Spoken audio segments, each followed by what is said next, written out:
যখন দুইটা মানুষের বিচ্ছেদ হয় তখন তো আসলে দুইটা মানুষের শুধু বিচ্ছেদ হয় না, এখানে দুটো পরিবারের বিচ্ছেদ হয়, বিশাল বড় সার্কেলের বিচ্ছেদ হয়, এখানেও জটিলতা সৃষ্টি হয়। দেখা যায় যে দুজনেরই কোনো মিউচুয়াল ফ্রেন্ড পরে জটিলতার ভিতরে, এর সাথে কথা বলবে না ওর সাথে কথা বলবে।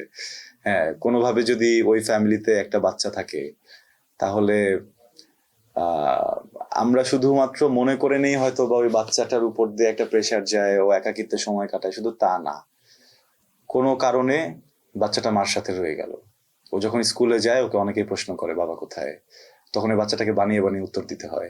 কেউ বলে বাবা বিদেশে, কেউ বলে বাবা ব্যস্ত, কেউ মানে সো সেই ছোটবেলা থেকেই বাচ্চাগুলো মিথ্যা বলা শিখে যায়। এই মিথ্যাটা কিন্তু আসলে দোষ না, এটা বাঁচার জন্য মিথ্যাটা বলতে হয়। পারিবারিক ইস্যুগুলো আসলে খুবই ইম্পর্টেন্ট। এখন তো খুব সহজ হয়ে গেছে, পরিবার ভেঙে ফেলি আমরা পান থেকে চুনে গেলেই। কিন্তু দেখেন একটা জিনিস ভেবে যে আমরা আসলে